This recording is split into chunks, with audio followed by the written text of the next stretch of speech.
श्री स्वामी समर्थ. श्री गुरुदेव दत्त. श्री गुरुचरित्र अध्याय 14. दुष्ट म्लेच्छ राजाचे शासन, भक्ताला वरदान. श्री गुरुदेव दत्त परब्रह्माने नमः. श्री गणेशाय नमः. श्री गुरुचरित्र अमृताचे सेवन करून नामधारकाचे हृदय भक्तीने भरून आले.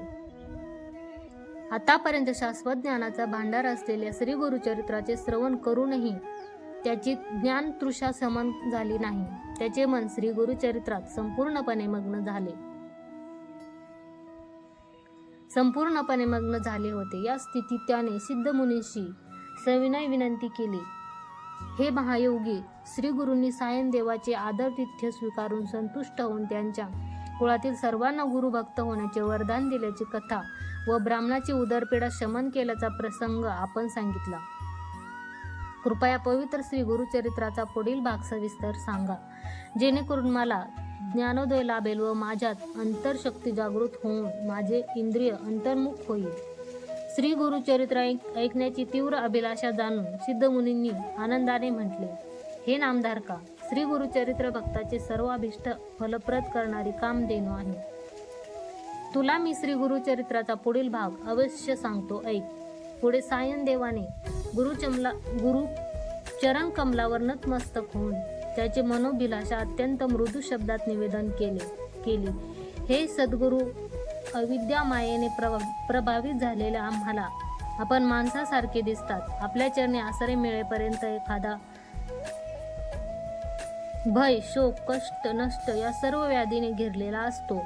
आपली महिमा वेद वाड्यमयालाही अगोचर आहे. असे असताना आम्हा पामरांना ती महिमा समूळ कशी गोचर होणार?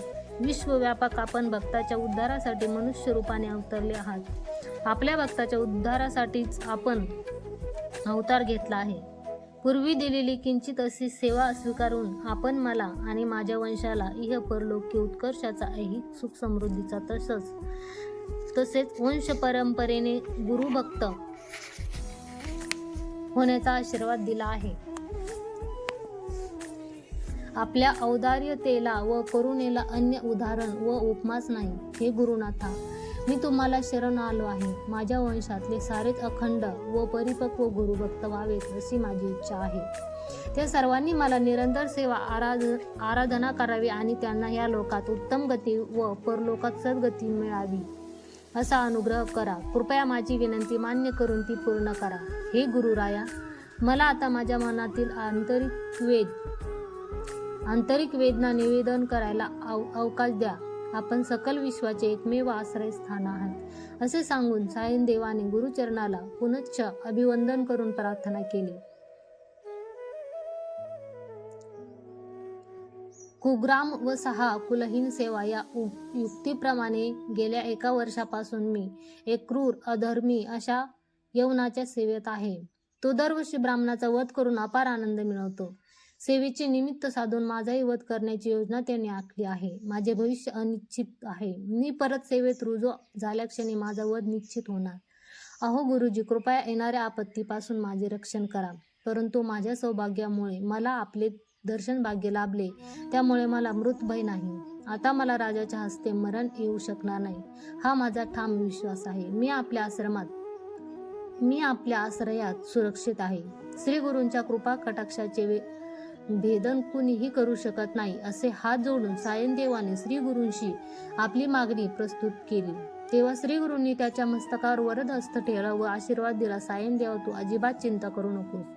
तू निर्भय बनून त्या क्रूर यवनाकडे जा.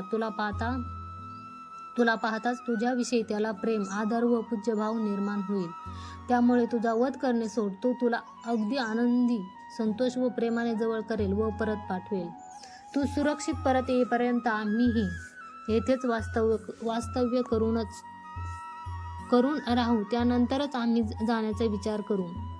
तू निज गुरुभक्त असल्याने तुझ्यावर कोणते संकट येणार नाही. मनात कोणतीही भीती ठेवू नकोस, हे माझे आश्वासन आहे. तू निस्सीम गुरुभक्त असल्याने तुला मृत्यू बाधा नसणार. जीवनामध्ये तू तुझे कुटुंब वंश परंपरेने अष्टैश्वर्य, आरोग्य व दीर्घ आयुष्य सुदीर्घ काळापर्यंत अनुभवतील व तुझे तुमचे सर्व इष्टार्थ पूर्ण होतील. अपार गुरुकृपा लाभलेला सायनदेव धैर्याने राजाकडे निघाला. संपूर्ण प्रवासात निरंतर गुरु नामस्मरण करीत अगदी निर्भयपणे तो राजापाशी पोहोचला. दुरून पाहता क्षणी तो राजा सायनदेवाला मृत्यू रूपी यमदेवासारखा भासला. तो महादुष्ट राजा देखील सायनदेवाला पाहताच खूप क्रोधित झाला व जणू त्याच्या शरीरात क्रोधाग्नी प्रज्वलित होती. त्याला सायनदेवासमोर उभे राहणे अशक्य झाले. अशा बिकट परिस्थितीत तो राज्यसभा सोडून गेला व गोंधळलेल्या अवस्थेतच आपल्या महालात दाखल झाला.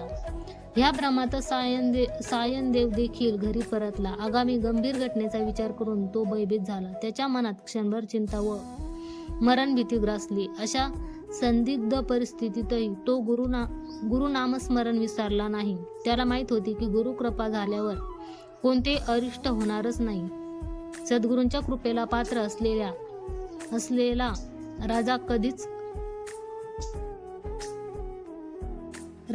राजा कधीच करू शकणार नाही हेही त्याला माहीत होते. तसेच झाले. संतापलेला क्रूर यवन राजा भांबावलेल्या स्थितीतच आपल्या शयनकक्षात गेला व तो ब्रह्मतेतच तत्काळ निद्राधीन झाला. त्याची सारी स्मृती नाहीशी होऊन तो देहभानरहित प्रेतासारखा पडून राहिला. काही वेळानंतर प्रज्ञाहीन स्थितीतच तो शुद्धीवर आला. अचानक त्याच्या हृदयात एक मरणांतिक जळजळ होऊ लागली. गर्विष्ठ शासक आजारी माणसासारखा जमिनीवर गुंडाळला गेला.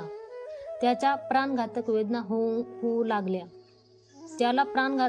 होऊ लागल्या. बेशुद्ध अवस्थेतच तो दुःखमय स्वरात ओरडू लागला. कुणी एक ब्राह्मण आपल्या शरीराचे सारे अवयव एका मागून एक कापून टाकतोय, आपल्याला मारतोय. त्यानंतर पूर्ण शुद्धीवर येऊन सायनदेवाला शोधत आला व त्याचे चरण धरून आर्त स्वरात विनवणी करू लागला. सायनदेवा, तूच माझा यजमान आहेस व मी तुझा नम्र सेवक आहे. मी आता राजा नाही. कृपया माझे रक्षण कर. तू इथे का आलास हे तुझ्या वास्तव्याचे योग्य ठिकाण आहे. तू शीघ्र तुझ्या घरी जा. अशा प्रकारे राजाने खिन्न स्वरात प्रार्थिले. त्याने उदार मनाने त्याला वस्त्रभूषण वगैरे भेटवस्तू देऊन सौदार्यपूर्णतेने त्याचा निरोप घेतला.